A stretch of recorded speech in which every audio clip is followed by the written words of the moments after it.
que pues yo le llamo las doctrinas de gracia, y que además de los 5 incluyen los otros que continúan, como la justificación, el arrepentimiento, la regeneración, porque todos ellos tienen que ver con la salvación por gracia que reciben los elegidos de Dios. Algunos a estas doctrinas también le llaman doctrinas claves, pero el origen de esa palabra es por el librito de Palmer, que precisamente así se llama, las doctrinas claves, y él desarrolla los 5 puntos del calvinismo, pero, o sea, es el libro el que se llama así, o sea, no es el nombre de las doctrinas, ¿no? Y luego la otra forma de llamarlos, que son los 5 puntos del calvinismo, ese es un nombre que adquirieron cuando en Dordrecht se hizo un concilio para poder definir cuál era la fe que habría de abrazar la iglesia protestante en Inglaterra, después que el movimiento reformado había ocurrido. Entonces ellos discutieron los diferentes modelos teológicos que habían, y entonces optaron por abrazar lo que habían sido la doctrina calvinista, o el punto de vista calvinista sobre los temas de salvación. Y entonces, como este concilio se realizó allí en Dordrecht, es el nombre de la ciudad, entonces fue cuando de ahí en adelante se le llamaron los cánones de Dordrecht, o de Dort, que es como la forma contractada del nombre de la ciudad. Y de ahí en adelante, eso fue en 1600 y algo, se le comenzaron a llamar como los 5 puntos del calvinismo, porque ellos, precisamente así fue como titularon esa confesión. Bien, ahora hay que aclarar también otro elemento más, hermanos, y es que el calvinismo es un sistema teológico muy amplio, muy complejo, y que abarca muchos aspectos. Entonces, cuando uno usa expresiones como los 5 puntos del calvinismo o doctrinas, entonces daría la idea como que el calvinismo se reduce únicamente a 5 puntos, o que lo más importante del calvinismo son estas 5 doctrinas. Pero la realidad no es así.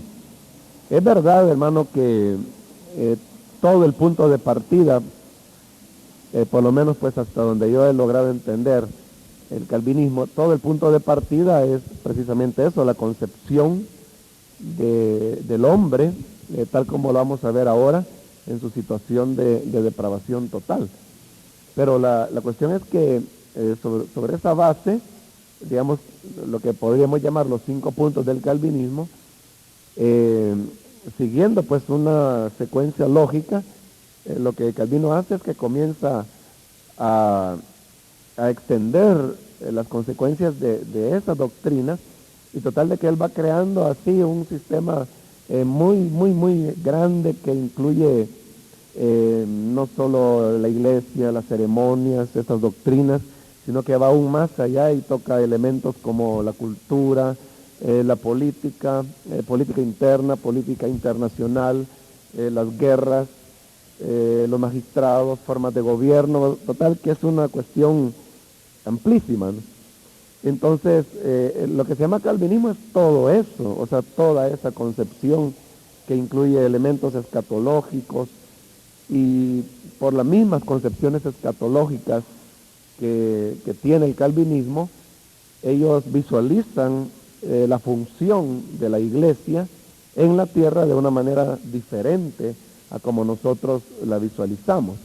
La cuestión es que de todo este enorme sistema, lo que nosotros tenemos pues apenas es eso que llamamos los 5 puntos del calvinismo.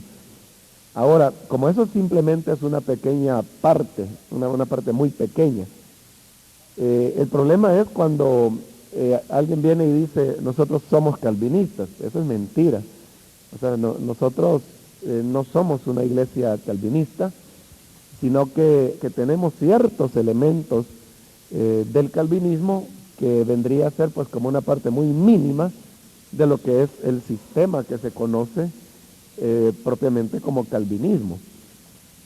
Y tampoco somos pentecostales, porque nuestra doctrina es cierto que incorpora ciertas enseñanzas pentecostales, pero nosotros no somos una denominación pentecostal, precisamente porque abrazamos doctrinas como esta de, de los 5 puntos del calvinismo, que son opuestas a lo que se ha considerado siempre como las doctrinas distintivas del pentecostalismo. Entonces nosotros no somos ni pentecostales ni calvinistas. O sea, las dos cosas sería un error. Si decimos somos calvinistas, es un error. Estaríamos mintiendo. Y si decimos somos pentecostales, igual estaríamos falseando las cosas como en realidad son. Nosotros en realidad somos una mezcla de diferentes sistemas que, según se han entendido históricamente, son incompatibles. O sea, no puede haber pentecostalismo mezclado con calvinismo, porque son sistemas teológicos excluyentes. Pero precisamente ahí es donde está la clave, que nosotros no estamos abrazando sistemas. Si nosotros abrazáramos el sistema calvinista, obviamente tendríamos que dejar de lado el sistema pentecostal. Y de igual manera, si abrazáramos el sistema pentecostal, tendríamos que dejar de lado todo aspecto calvinista. Pero ahí es donde está la clave, y es que nosotros no abrazamos sistemas, sino que lo que tomamos son ciertas verdades que de una manera que quizás solo nosotros comprendemos, porque así se nos enseñó desde hace años, las logramos amalgamar y forma un conjunto lógico, o sea que no tiene contradicciones entre sí. Y entonces lo que surge es como una tercera alternativa, diríamos, o una tercera vía de poder hacer teología, y que es desde el punto de vista que no se está abrazando sistemas en su totalidad.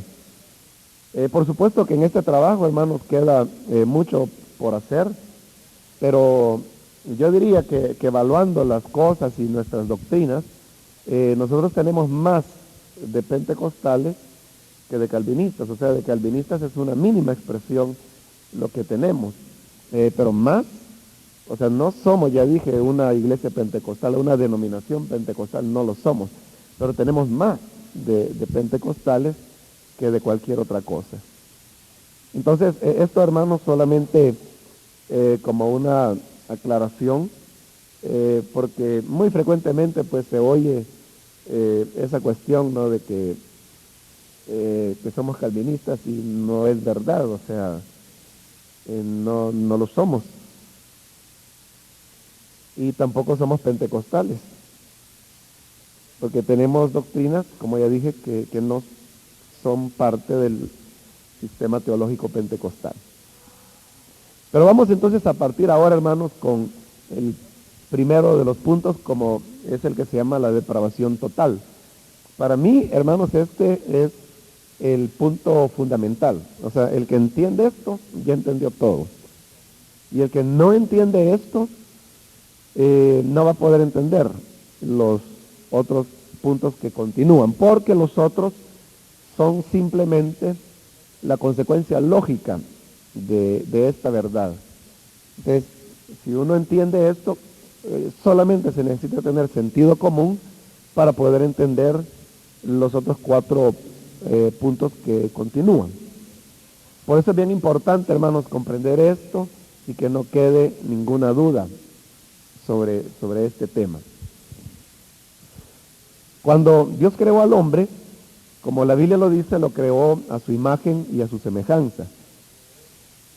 Y como ya hemos explicado en otras ocasiones, eso no se refiere a una imagen física, sino que se refiere a las cualidades morales de Dios. Es decir, el hombre fue creado con la imagen y la semejanza moral de Dios. Es decir, que cuando Adán y Eva fueron creados y estaban en su estado de inocencia, ellos tenían todas las cualidades morales de Dios. Por supuesto, no en el grado infinito y pleno como Dios lo tiene, pero sí lo tenían en alguna manera. Es decir, todos los atributos, más bien cualidades morales de Dios, el hombre las tenía. O sea, el hombre y la mujer, Eva, eran santos, eran llenos de amor, eran inocentes, eran bondadosos, eran puros, eran misericordiosos. Es decir, tenían todas las cualidades morales de Dios. Pero Dios había dicho claramente que el día que ellos desobedecieran, entonces morirían. Y eso fue exactamente lo que ocurrió. Adán comió y él lo hizo a sabiendas que lo que hacía era un acto de desobediencia, en tanto que la mujer comió, pero porque había sido engañada por la serpiente. Entonces cuando el hombre cae en pecado, es entonces cuando se produce lo que Dios había advertido, y es que el día que del árbol del conocimiento del bien y del mal, moriréis. Entonces, cuando Adán y Eva pecan, ellos murieron espiritualmente. Esto significa que, aunque faltarían varios siglos, porque Adán murió arriba de los 900 años de edad, físicamente, pero su muerte espiritual se produjo en el instante mismo en que él comió del fruto que Dios había dicho que no se debía comer.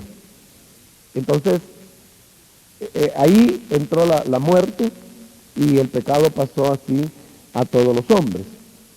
Cuando Adán pecó, él perdió, como que si hubiera habido, como decirle que esta es la imagen moral de Dios, y podría dibujar cualquier cosa, ¿no? Pero de repente como que viniera un borrador como este y le hace así, ¿no? Y entonces queda totalmente deformado.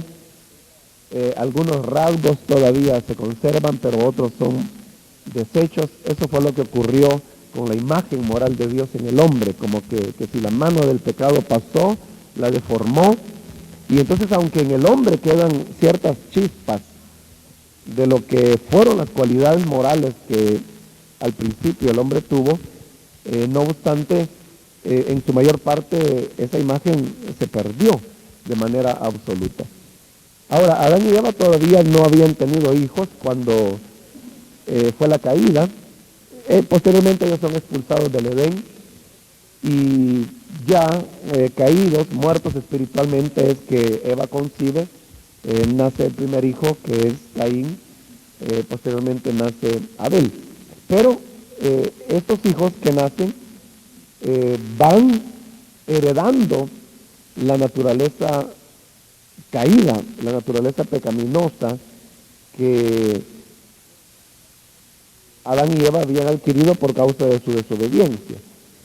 Veamos en Romanos capítulo 5 cómo la palabra de Dios nos habla sobre este punto. Romanos 5, el versículo 12 dice: por tanto, como el pecado entró en el mundo por un hombre, y por el pecado la muerte, así la muerte pasó a todos los hombres por cuanto todos pecaron. En virtud de lo que es la imputación, el pecado de Adán fue imputado a toda la raza humana, y de la misma manera, por causa del pecado heredado, la naturaleza caída o adámica, como también se le llama, fue siendo heredada de generación en generación. Siempre en este capítulo 5, ahora en el versículo 18 y 19,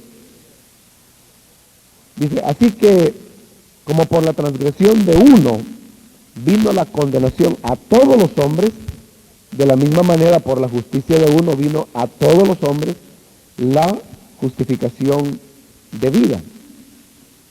Porque así como por la desobediencia de un hombre los muchos fueron constituidos pecadores, así también por la obediencia de uno los muchos serán constituidos justos. Bueno, ahí otra vez, hermanos, Pablo es bien claro cuando dice que por la transgresión de uno, que fue Adán, vino, dice, la condenación a todos los hombres. De todos los hombres fueron condenados en Adán. Todos fuimos en él muertos espiritualmente. Y desde entonces la raza humana ha continuado multiplicándose y a la vez heredando los pecados que el hombre, por eso se le llama el pecado original. Fue el primer pecado que dio origen a toda la maldad humana. Y todo niño, lo vamos a ver un poquito más adelante, pero todo niño o niña que nace heredando esa naturaleza pecaminosa, porque es algo que lo trae por una generación natural. Me parece, hermanos, que fue en un retiro de febrero, un retiro general, cuando hablamos algo sobre el hombre y que hablamos de cómo las almas se generan. Entonces, los que recuerdan ese estudio sabrán que ahí pues explicamos cómo es que el pecado se transmite de una generación a otra. Ahora, cuando el hombre cae en pecado y esta condenación o pecado se transmite a toda la raza humana, el hombre viene a estar en una situación que se describe como de depravación total. Pero eso hay que entenderlo, porque la palabra depravación es una palabra fuerte, si se puede decir así. Nosotros depravado le llamamos a alguien que hace pecados terribles. Decimos, ese es un depravado, entonces nos estamos refiriendo que es una persona muy perversa, muy malvada. Entonces, cuando uno habla que el hombre está en una situación de depravación total, entonces daría la idea que como que todos los hombres son sumamente perversos, pero usted sabe que eso no es verdad, porque hay personas incrédulas que no tienen a Cristo y que son buenas personas, gente muy responsable, trabajadora, buenos vecinos, y quizás hasta donan sangre a los hospitales, bueno, hacen buenas obras, por decirlo así. Y sin embargo la Biblia dice que ellos están depravados.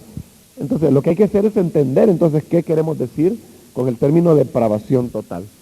El término depravación total lo que significa es que el hombre es capaz de hacer cualquier maldad.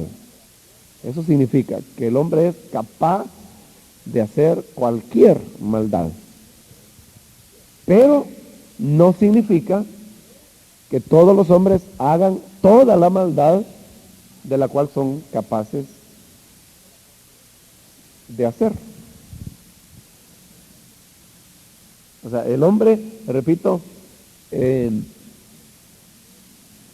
capaz de hacer cualquier cosa, cualquier maldad. Pero eso no significa que el hombre hará toda la maldad de la cual es capaz. Yo creo que la mayor parte, o quizás todos los que estamos aquí, no nacimos en un hogar cristiano, sino que nacimos en el mundo y en algún momento de nuestra vida nos convertimos. Y como incrédulos que éramos y estando depravados totalmente, por ejemplo, nosotros, el hombre caído es capaz de matar, por ejemplo, de cometer un homicidio. Pero yo creo, supongo, ¿no?, que aún pues cuando fuimos incrédulos o estuvimos en el mundo en un tiempo, ninguno de nosotros cometimos un homicidio.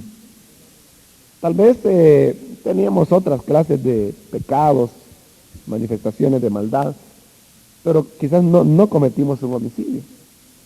Ahora, que éramos capaces, éramos, porque el hombre es capaz de matar, de cometer homicidio. Pero no hicimos todo aquello de lo cual éramos capaces. Entonces, el hombre es capaz de matar a puntapiés a una ancianita de 99 años de edad, ¿no? O sea, en el hombre hay suficiente maldad como para hacer una cosa así.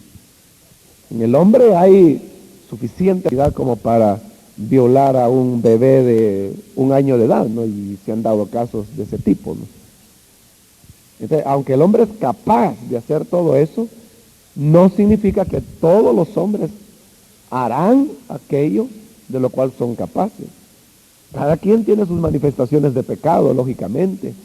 Y hay algunos que les agarra por ser alcohólicos, otros drogadictos, otros violentos, otros ladrones, otros roban, otros son fornicarios, otros hechiceros, otros secuestradores. Bueno, hay una serie, hermanos, de manifestaciones de la expresión de la maldad, pero es bien raro encontrar una persona que uno diga, bueno, mira, esta persona mata, secuestra, es hechicero, es brujo, es violador, es mentiroso, es ladrón, es homosexual, es adúltero, o sea, hacer todo al mismo tiempo.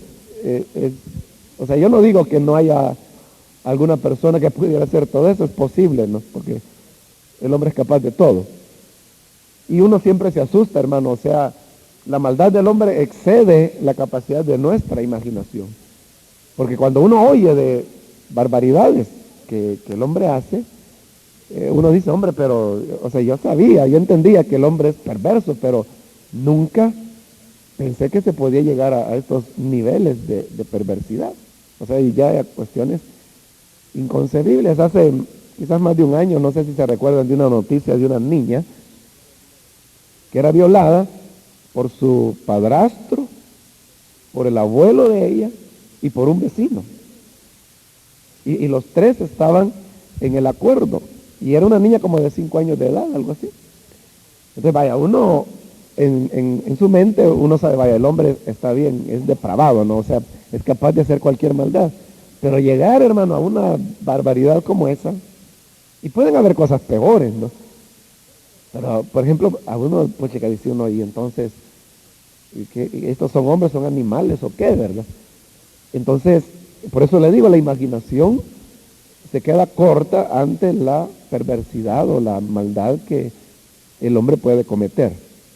Entonces, el concepto es que el hombre es capaz de cometer cualquier pecado, pero no significa que cometa todos los pecados de los cuales es capaz. Ese es un aspecto. Ahora, el otro, que es muy importante, es que el hombre, por la misma caída en Adán, se encuentra inhabilitado para hacer lo bueno. Y esa es la razón por la cual algunos a esta doctrina prefieren darle el nombre de la inhabilidad total, ¿no? Que es enfocar el otro punto de vista de la doctrina. Y es que el hombre se muestra incapacitado de poder hacer lo bueno. Incapacitado no solo en el sentido que no puedo hacerlo, sino que incapacitado incluso desde el punto de vista que ni desea hacer lo bueno, más bien rechazo lo bueno, lo aborrece. Entonces, resumiendo una vez más, la depravación total, el concepto de depravación total es que el hombre es capaz de cometer cualquier maldad, pero eso no significa que el hombre cometerá todas las maldades de las cuales es capaz. Ese es un aspecto. Y el segundo aspecto es que el hombre se encuentra inhabilitado totalmente para hacer lo bueno, o sea, lo que a Dios agrada. Y lógicamente, si en el hombre no hay la habilidad para hacer lo bueno, eso significa que si el hombre es salvado, o si él ha de restablecer su comunión con Dios en algún momento, necesariamente tiene que ser por un elemento ajeno al hombre, externo al hombre. Pues por ahí vamos ya entendiendo por qué estas se llaman doctrinas de gracia, ¿no? Porque no está en el hombre, sino que tiene que ser un elemento externo. Bueno, ahora, como resultado de la caída, el hombre se le puede describir bajo ciertas características. Bueno, en el manual de doctrina ustedes lo tienen escrito, que en 4 elementos se ha tratado de resumir. Realmente estos 4 elementos pues fue lo que a mí se me ocurrió en 1900, ya no me acuerdo, ¿verdad? Cuando pensando en cómo poder resumir la situación de la depravación total, pues pensé que la mejor manera era así, pues como aparece en el manual y como lo voy a hacer nuevamente aquí.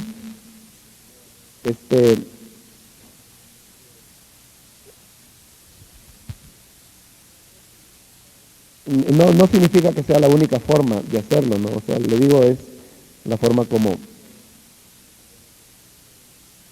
pensé, pues, que podía ser más comprensible. Y la primera es que el hombre siempre elige lo malo.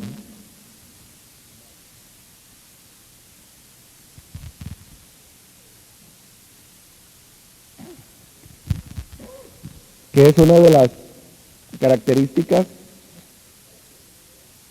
del hombre en su situación de depravación total. Las citas bíblicas, yo realmente no sé, hermanos, si las citas que voy a dar están en el manual. Si estuvieran, pues no tienen que copiarlas, pero, o si de todas maneras quieren copiarlas, pues es en Romanos capítulo 3, versículo 10 al 12. Como está escrito, no hay justo ni aun uno, no hay quien entienda, no hay quien busque a Dios. Todos se desviaron, a una se hicieron inútiles, no hay quien haga lo bueno, no hay ni siquiera uno. Lo importante de este pasaje, hermanos, es la insistencia en que no hay opción. O sea, no hay opción. No dice, no hay justo excepto María. O sea, no hay tal salvedad. O dice, a todas se hicieron inútiles excepto, ¿qué? Juan el Bautista. No, o sea, la Biblia los encierra a todos bajo pecado. No hay justo ni uno. No hay nadie que entienda a Dios, no hay nadie que busque a Dios. Este es el estado de depravación total, que a nadie le importa a Dios. Nosotros mismos lo decimos, hermano, cuando evangelizamos a una persona y esta persona se ve renuente. Nosotros mismos decimos, este no quiere tener nada que ver con Dios. Y esa es una realidad que el hombre, aquí lo dice, no quiere buscar a Dios. Dice, todos se desviaron. A una se hicieron inútiles. O sea, el hombre es totalmente inútil de poder buscar a Dios. No hay quien haga lo bueno, no hay ni siquiera uno. Entonces es bien claro el pasaje. El otro es el que se encuentra en Génesis capítulo 6, que también es un pasaje bien incisivo al presentarnos el hombre en su estado de depravación total. El capítulo 6, versículo 5, dice, y vio el Señor que la maldad de los hombres era mucha en la tierra. Y aquí viene, oiga, y que todo designio, o sea, no algunos, no algunas veces, sino que todo designio de los pensamientos del corazón de ellos era de continuo, o sea, no en malos días sí, en buenos días no, sino que de continuo, solamente, o sea, sin opción, solamente el mal. Entonces, ahí está bien claro, hermano, que el hombre en su estado de depravación total no puede hacer lo bueno, no busca a Dios y es inútil, está inutilizado, inhabilitado de poder encontrarse con Dios. Ahora, ante esta situación es donde pueden surgir algunas objeciones, porque si estamos diciendo que el hombre potencialmente es capaz de hacer cualquier maldad, entonces, ¿qué ocurre, por ejemplo, con aquellas personas que son buena gente y que no son cristianos? Que no son cristianos, pero que hacen obras de amor y obras que a veces superan a los que los mismos cristianos hacen. Yo no sé si usted ha oído hablar de Albert Schweitzer. Él es un médico, él era de origen judío, pero vivía en Europa, y entonces él abandonó, digamos, la posición de médico que él podía tener en Europa para irse a trabajar con los leprosos en el África. Y entonces él es muy famoso, no podría asegurarle en este momento, pero me parece que incluso él ganó un premio Nobel de la Paz, precisamente por su entrega, por su renunciación de dejar, digamos, la vida cómoda de un médico europeo para irse a curar leprosos en el África. Entonces, y él era, con respecto a la religión, un cínico. O sea, él era...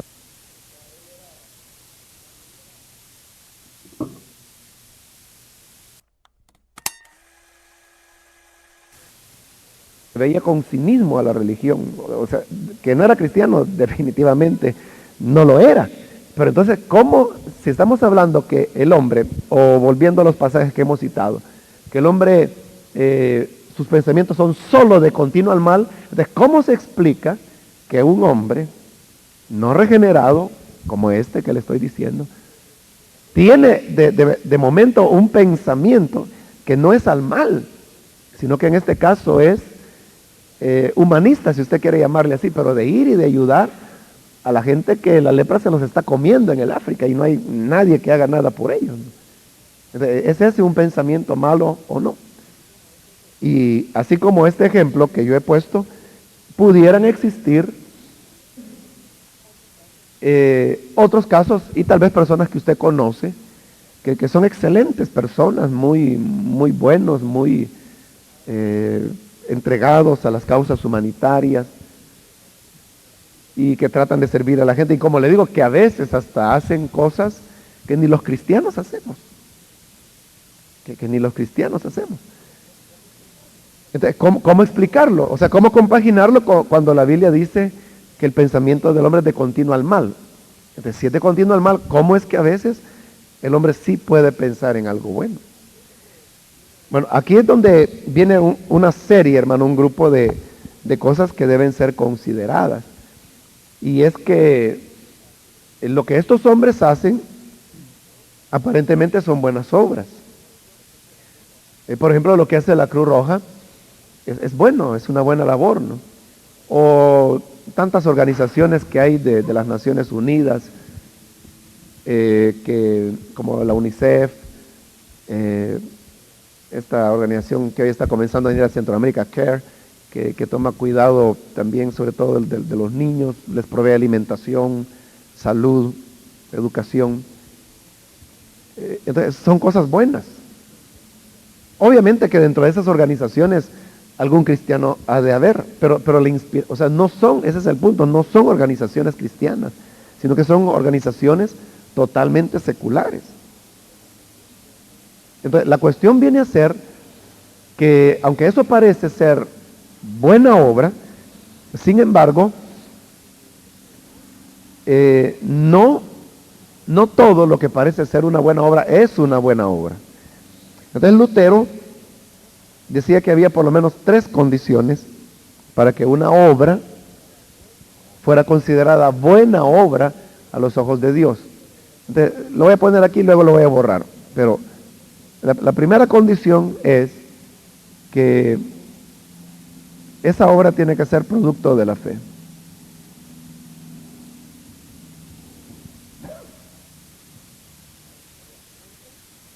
O sea, si no hay fe, por muy grande que haya sido lo que alguien hizo, ante Dios no es buena obra. La segunda condición es que los métodos que se utilizan para hacer esa buena obra sean métodos correctos. Y correctos, lo que Lutero entendía era que estuvieran acorde a los principios de la Escritura.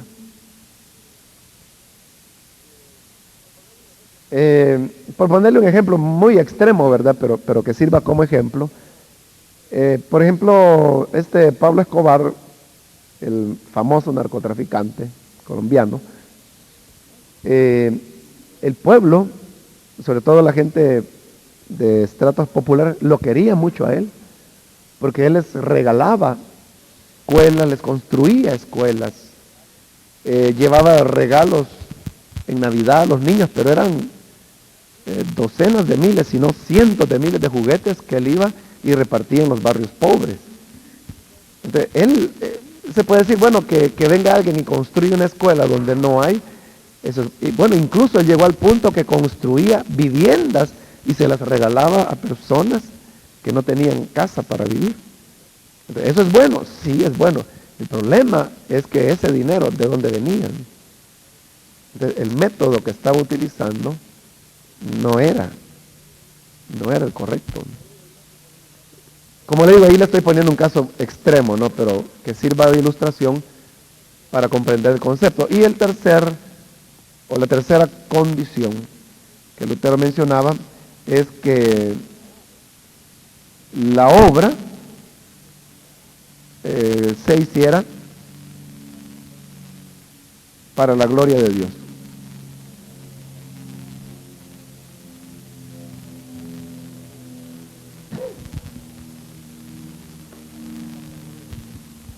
Para la gloria de Dios, que es donde normalmente el ser humano falla.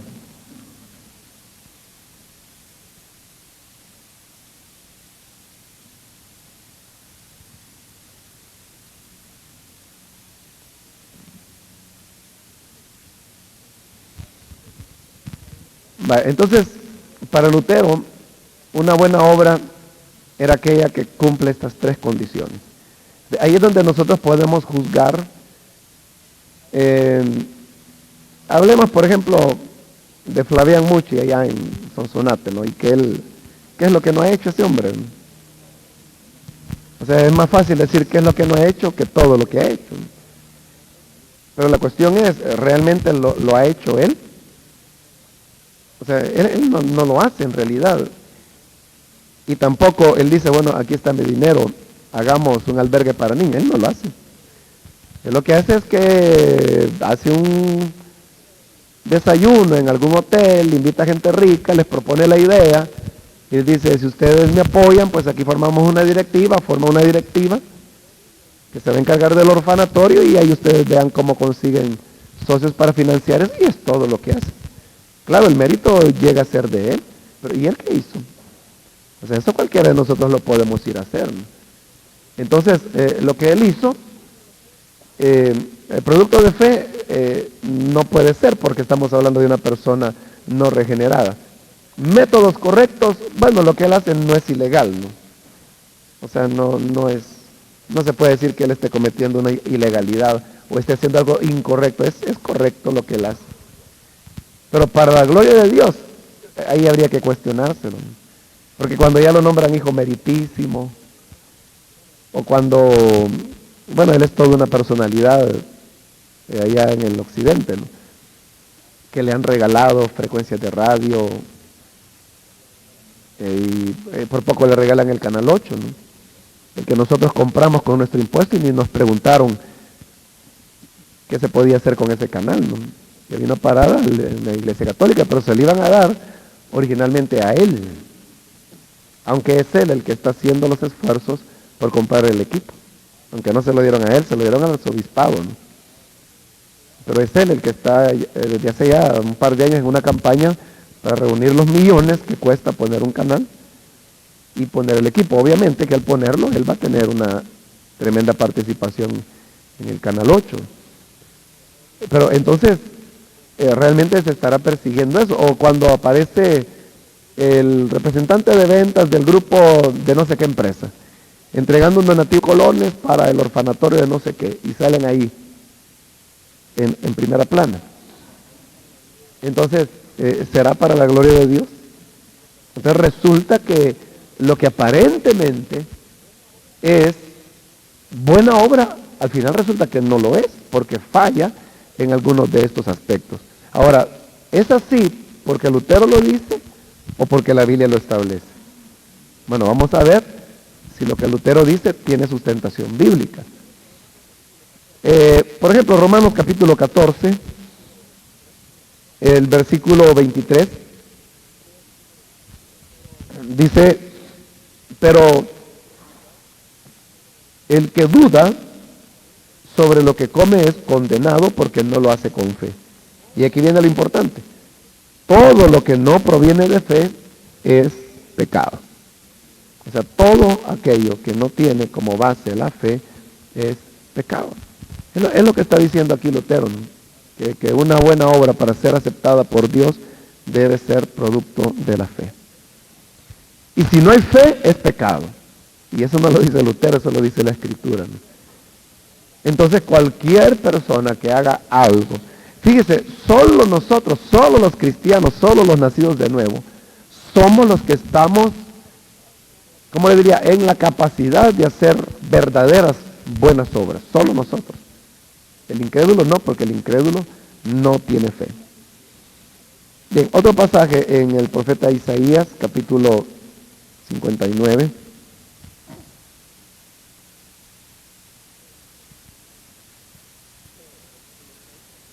Dice el versículo 6, sus telas no servirán para vestir, ni de sus obras serán cubiertos.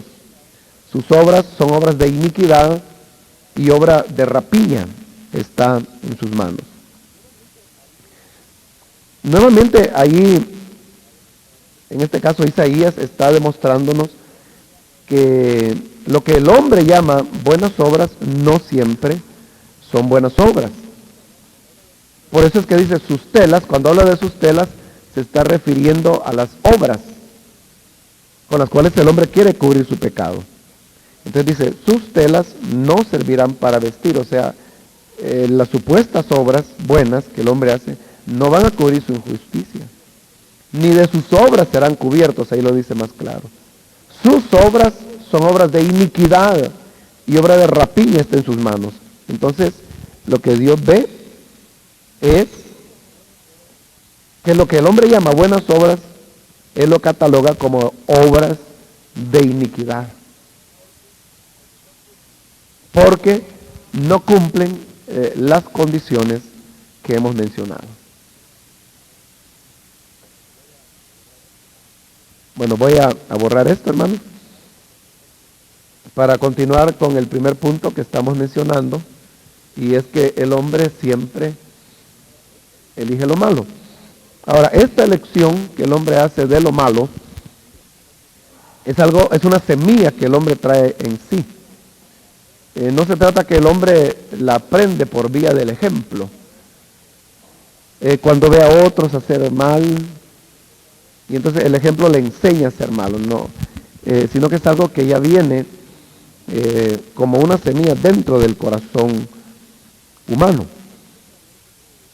Por eso es que la Biblia establece que esta tendencia del hombre a hacer siempre lo malo es desde el momento de la concepción. Veamos algunos pasajes en el libro de los Salmos, en el capítulo 51.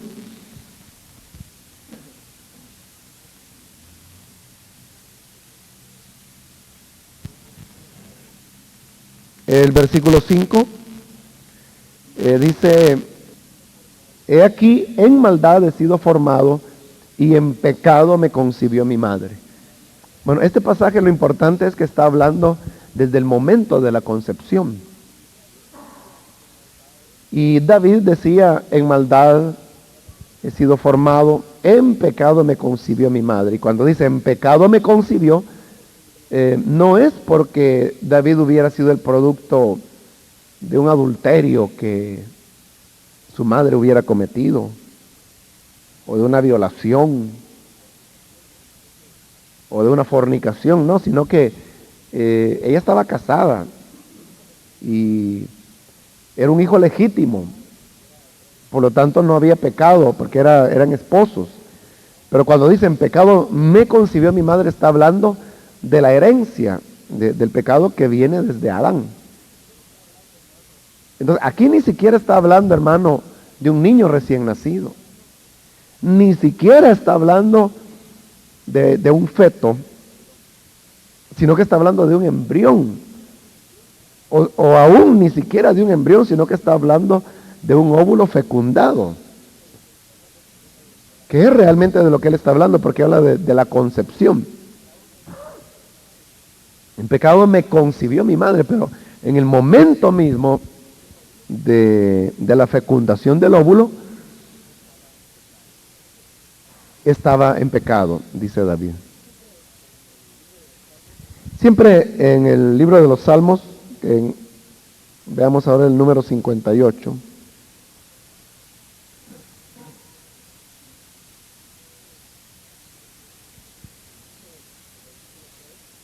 Dice el versículo 3, se apartaron los impíos desde la matriz, se descarriaron hablando mentira desde que nacieron. Entonces, ahí dice bien claramente, hermanos, que desde el momento en que el ser humano nace, dice que ya se descarrió, que desde que nace comenzó a hablar mentira. Ese, hermanos, es la gran dificultad para comprender el por qué los niños también están depravados totalmente. Porque como vemos a los niños muy tiernos, muy dulcitos, o sea, todo niño o niña es lindo, es linda, ¿no? Entonces uno los ve con ternura y uno dice, no es posible que este niño, esta niña sea un pecador, sobre todo si es un bebé de brazos, ¿no? Que mírenle las manitas, que miren los piecitos. Pero la gran diferencia es que por el mismo desarrollo cognitivo que el niño lleva, él no es capaz, por ejemplo, de hablar. Pero si los niños nacieran hablando, lo que dice el Salmo 58, que acabamos de leer, lo primero que dirían es una mentira. O sea, al nomás nacer, si el niño o la niña naciera ya con la capacidad de hablar, comenzaría a mentir de inmediato. Lo que pasa es que como el niño aprende a hablar muchos meses después, ¿no? Y en determinado momento comienza a mentir. Pero la mamá le dice, no, eso es mentira. Y el niño reconoce y dice, sí. Por eso dicen que los niños no pueden mentir, ¿no? Porque rápido se les nota. Pero llega un momento en que van agarrando experiencia de pecado. Llega un momento en que pueden mentir tan fríamente que uno no se da cuenta que están mintiendo. Pero de igual manera, como ellos no tienen, por ejemplo, la habilidad de tomar objetos físicos o de usar instrumentos, eso ellos lo van a aprender a medida que vayan creciendo. Pero si un niño tuviera la posibilidad de un niño de 3 meses de agarrar un martillo y quebrar algo, lo hace. O porque la mamá le llevó la leche tibia y agarrar la pacha y quebrarla. Si él tuviera la capacidad física de hacerlo, lo haría. Pero como no lo hace, lo que hace es ponerse a llorar. Y entonces viene la mamá y dice, ay, pobrecito el niño, cuídenlo. Bien, otro pasaje en el libro de Job, capítulo 25, del versículo 4 en adelante, dice, ¿cómo pues se justificará el hombre para con Dios? ¿Y cómo será limpio el que nace de mujer? O sea, solo por el hecho de nacer de mujer ya no es limpio. Si estoy en Job 25, leyendo del versículo 4 al 6.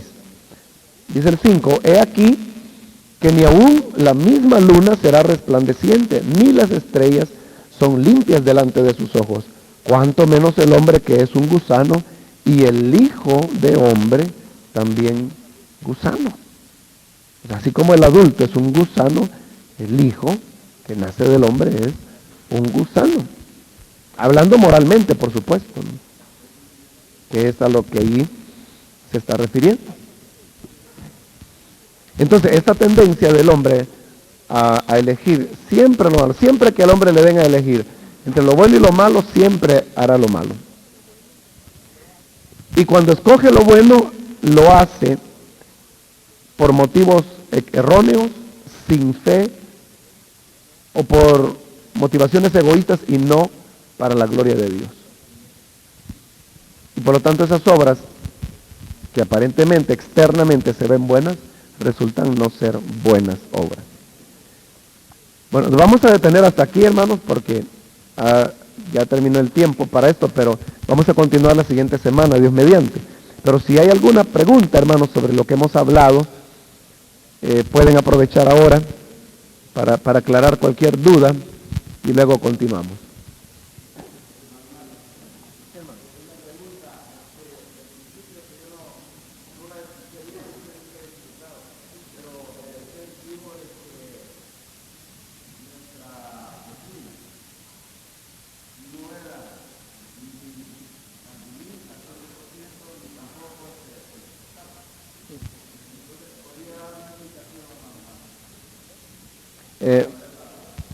Bueno, lo que ocurre es de que, como decía, los dos son sistemas teológicos bien completos.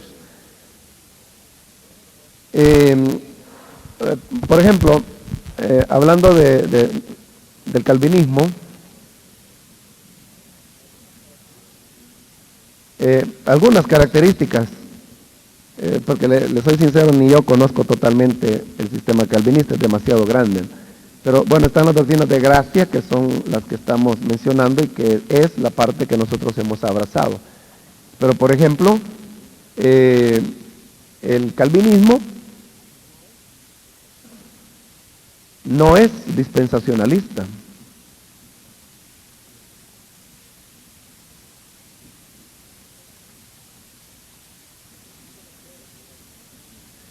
El calvinismo no cree que haya dispensaciones.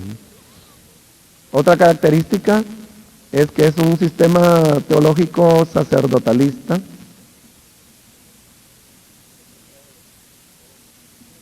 Eso pues trae varias implicaciones, entre ellas quizás la más notoria es el hecho de que los calvinistas bautizan. Pero lo hacen por eso, porque su sistema es sacerdotalista.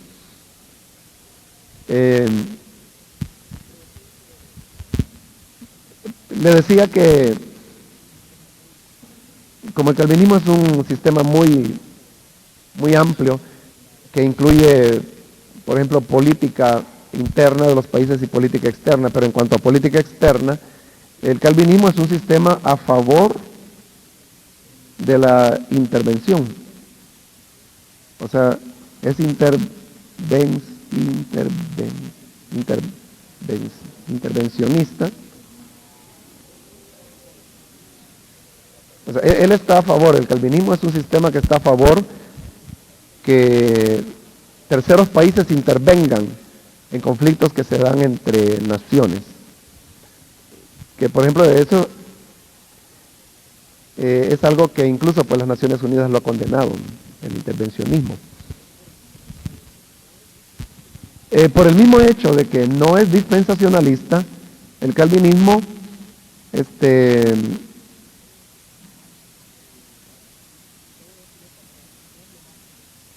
lo voy a decir de esta manera, no es lo más exacto, pero para entenderlo, es post-milenialista.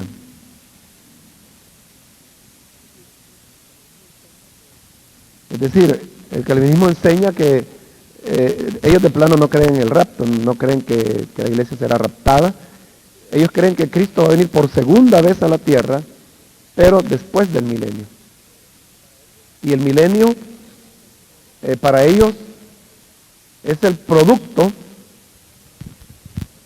de la presencia de la iglesia en la tierra. Entonces la función de la iglesia como sal de la tierra es lo que va a llevar al establecimiento no pleno, pero sí de avanzada del reino de Dios en la tierra. Entonces cuando las condiciones estén preparadas, se completará con la segunda venida de Cristo, que es una sola, o sea, no se separa entre rapto y segunda venida de Cristo como lo hacemos nosotros. Bueno, lo voy a dejar hasta ahí porque solo estamos... Ahora, en cuanto a los pentecostales, vamos a comenzar por lo que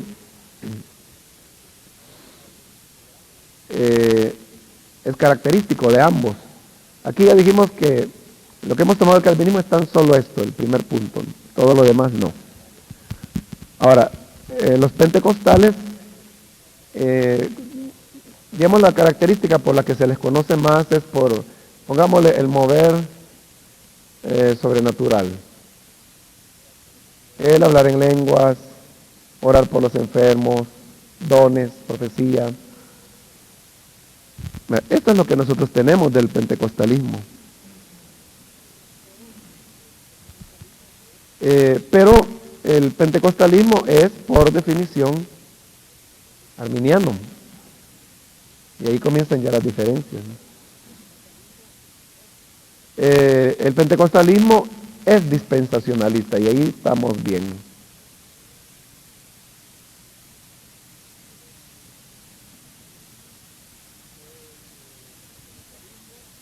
El pentecostalismo, por su mismo concepto de iglesia, el pentecostal,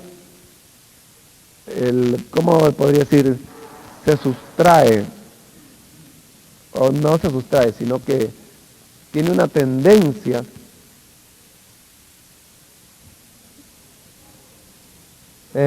¿cómo podría resumirles esto?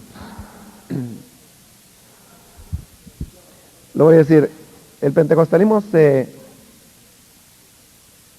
es apático, por decirlo así,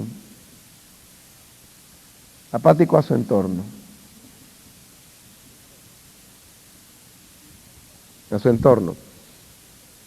o sea, directamente opuesto al calvinismo, que es todo lo contrario, ¿no? Es apático, y que si hay maldad, eso es del diablo, ¿no? Y que si hay dengue, oremos para que Dios quite ese azote. Que si la economía se está hundiendo, ayunemos para que Dios bendiga el comercio. O sea, son actitudes muy, muy simplistas. Otra cuestión es la énfasis, por su misma cuestión de sobrenaturalidad, en las experiencias, más que en la fundamentación escritural. Pero el pentecostalismo es premilenialista.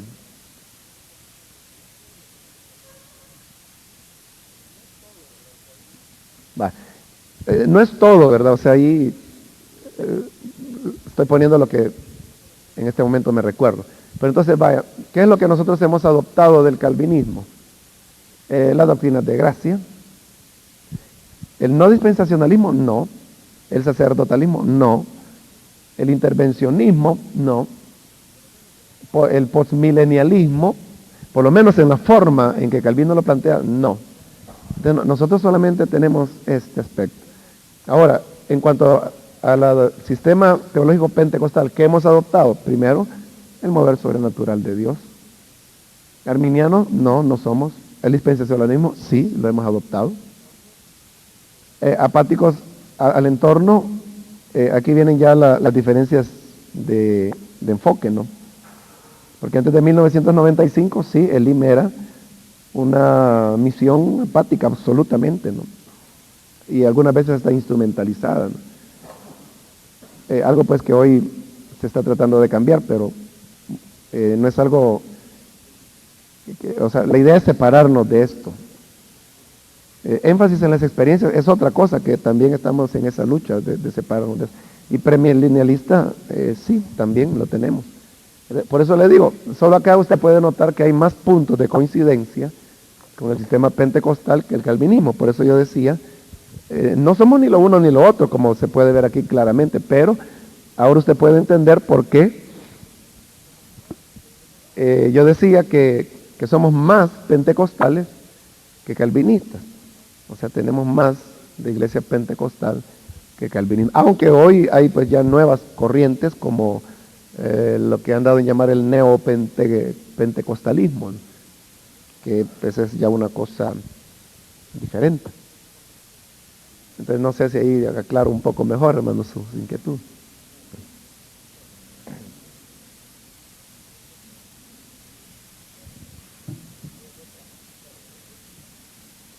¿Hay alguna otra pregunta, hermanos? Sí, hermano.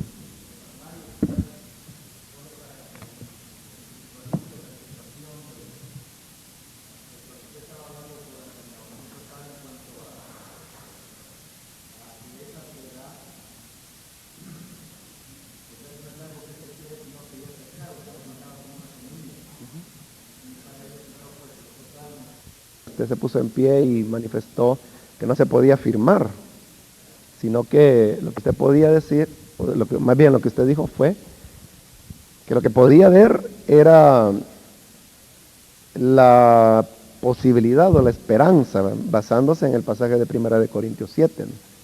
Entonces, pero esa vez usted lo explicó también que o sea, a mí me quedó muy claro, ¿no? Entonces, desde ese momento, que eso fue hace no sé cuántos años, hace más de 5 años, ¿no? Desde ese momento, yo creo igual que usted, ¿no? Que lo que la Biblia enseña es que para los hijos, cuando por lo menos uno de los padres es cristiano, existe la posibilidad, ¿no? O sea, la Biblia da como una pequeña luz de esperanza a la cual los padres se pueden aferrar, cuando Pablo dice que